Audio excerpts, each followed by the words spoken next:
Hello viewers, welcome back to our channel LTT let's tax talk. This is CA Shruti Gupta. आज हम discuss करने वाले हैं tax deduction at source. Tax deduction at source होता क्या है और जो भी असेसीज हैं उन्हें कब कब कौन सी ऐसी सिचुएशंस है, कौन से ऐसे सेक्शंस हैं जहां पे टैक्स डिडक्ट करना होगा। अब जो एक स्पेसिफिक सेक्शन है उसमें क्या रेट है एप्लीकेबल और किस लिमिट के बाद हमें टैक्स डिडक्ट करना होगा, आज हम वही सब सेक्शंस डिस्कस करने वाले हैं। मेजर सेक्शंस जो कि एक बिजनेस एंड प्रोफेशन में रिक्वायर्ड होते हैं। जैसा कि हमें पता है टैक्स ऑडिट के समय कुछ एक्सपेंसेस डिसअलाउ होते हैं, जिसमें से 40 सेक्शन जो है वो सबसे पहला पॉइंट यही बताता है अगर हमने कोई पेमेंट की है रेजिडेंट को और जहां पे रिक्वायरमेंट थी टैक्स डिडक्ट करने की और असेसी ने टैक्स डिडक्ट नहीं किया या डिडक्ट करके पे नहीं किया है तो that expenditure will be disallowed और वो उस समय अलाउ किया जाएगा जब असेसी उस अमाउंट का TDS डिडक्ट कर लेगा और पे नहीं किया है तो पे कर देगा। तो आज हम वही मेजर सेक्शंस डिस्कस कर रहे हैं कि हमें कब कब टैक्स डिडक्ट करना होगा और एंड अंडर विच सेक्शन।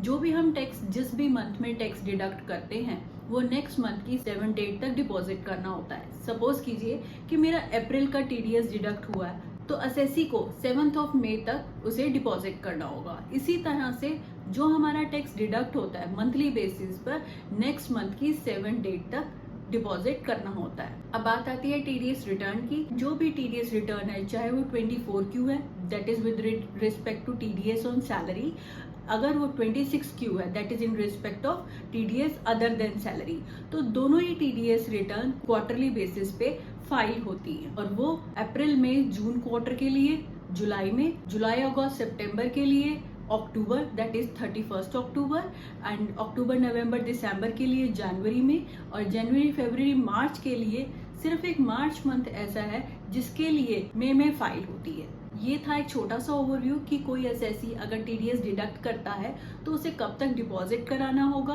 और डिपॉजिट कराने के बाद क्वार्टरली बेसिस पे कब कब अपनी TDS की return under form 24Q and 26Q file करनी होगी। तो चलिए अब हम मेजर सेक्शंस हम डिस्कस करते हैं जो कि हमारे बिजनेस एंड प्रोफेशन में कॉमनली यूज होते हैं। फर्स्ट पॉइंट आता है TDS under section 192। This is in respect of TDS on salary. जो भी एम्प्लॉयर है वो सैलरी के लिए पहले डिक्लेरेशन लेगा एम्प्लॉय से फॉर दी होल ईयर कि क्या उनका रेंट का पेमेंट है, क्या उनकी डिडक्शंस क्लेम कर रहे हैं, कौन सी टैक्स रिजीम वो चूज करना चाहते हैं। उसी बेसिस पे वो होल ईयर की सैलरी का टैक्स कैलकुलेट करेंगे और जो भी टैक्स बनेगा उसको 12 मंथ्स में डिवाइड करके जो भी सैलरी रेमिट होगी उतना TDS डिडक्ट करके जो भी मंथली बेसिस का TDS अमाउंट कैलकुलेट होगा उस TDS को डिडक्ट करके सैलरी रेमिट की जाएगी। This is how tax is deducted on salary. Next point हम डिस्कस करने वाले हैं TDS on dividend. TDS on dividend under section 194। Section 194 कहता है कि कोई भी प्रिंसिपल ऑफिसर जो कंपनी का कोई डिविडेंड डिस्ट्रीब्यूट करता है या डिविडेंड पे करता है तो वो TDS डिडक्ट करके पे करेगा। TDS जो डिडक्ट होगा वो 10% के रेट से डिडक्ट होगा फॉर एनी अमाउंट और aggregate of the amount exceeding ₹5000। मतलब कि कोई भी कंपनी अगर डिविडेंड डिस्ट्रीब्यूट करती है, डिक्लेयर करती है या पे करती है विच एवर इज अर्लियर, तो उस केस में एक पर्सन को जो कि रेजिडेंट इन इंडिया है उसको 5000 से ज्यादा का डिविडेंड दिया जाता है ड्यूरिंग द ईयर, तो 10% टैक्स डिडक्ट किया जाएगा। अब नेक्स्ट सेक्शन आता है section 194C, that is payment related to contractor. Any payment made to contractor. Any person responsible for making payment to any resident in respect of any work carried out on contractual basis from contractor to a specified person, then the TDS is required to be deducted.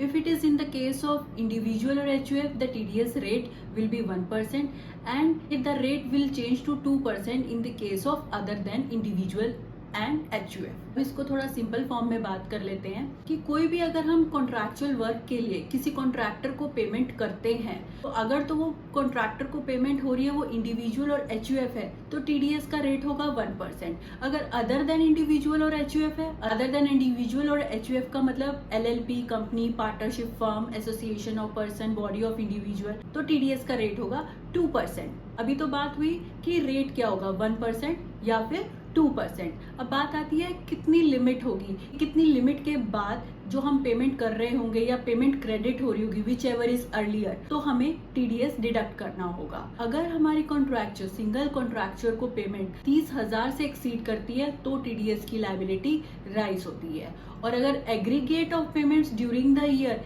1 lakh से exceed करती है तो भी हमारी TDS की liability rise होती है। अब एक छोटा सा एग्जाम्पल लेते हैं। मिस्टर ए ने मिस्टर बी को कॉन्ट्रैक्ट दिया। कॉन्ट्रैक्ट किसका दिया? एक बिल्डिंग का कॉन्ट्रैक्ट दिया।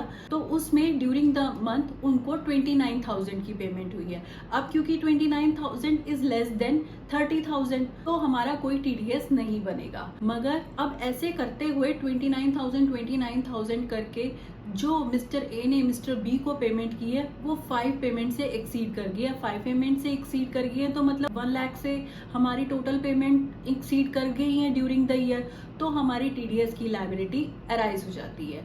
ये था दोनों पॉइंट में डिफरेंस कि हमारी अगर सिंगल पेमेंट 30,000 से ज़्यादा होती है तब भी हमारी इंडिविजुअल ट्रांजेक्शन पर लायबिलिटी अराइज हो जाती है टीडीएस डिडक्ट करने की, और अगर एग्रीगेट पेमेंट्स 1 लाख से एक्सीड करती है तो भी हमारी टीडीएस की लायबिलिटी अराइज हो जाती है। अब नेक्स्ट पॉइंट आता है सेक्शन 194H। 194H कहता है TDS on payment of commission and brokerage. Section 194H कहता है any person responsible for making payment to a resident in respect of income credited और पेड फॉर कमीशन और brokerage, TDS is required to be deducted at the rate of 5% for the aggregate payment exceeding ₹15,000। इसको simple शब्दों में कह सकते हैं कि कोई भी अगर कमीशन और ब्रोकरेज की पेमेंट होगी 15,000 से ज्यादा तो assessee is required to deduct tax at the rate of 5%। अब कमीशन और ब्रोकरेज का मतलब क्या है? कोई भी पर्सन जो एक्ट करता है किसी के बिहाव पर,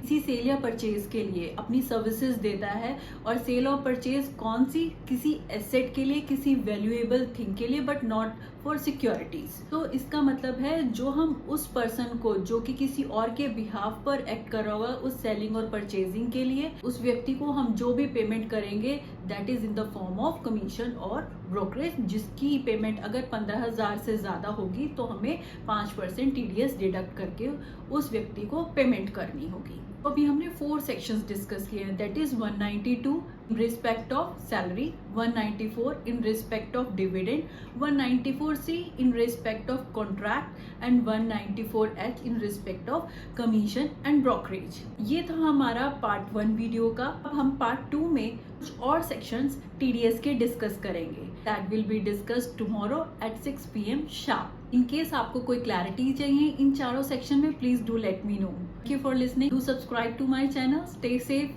स्टे हैप्पी, बाय बाय।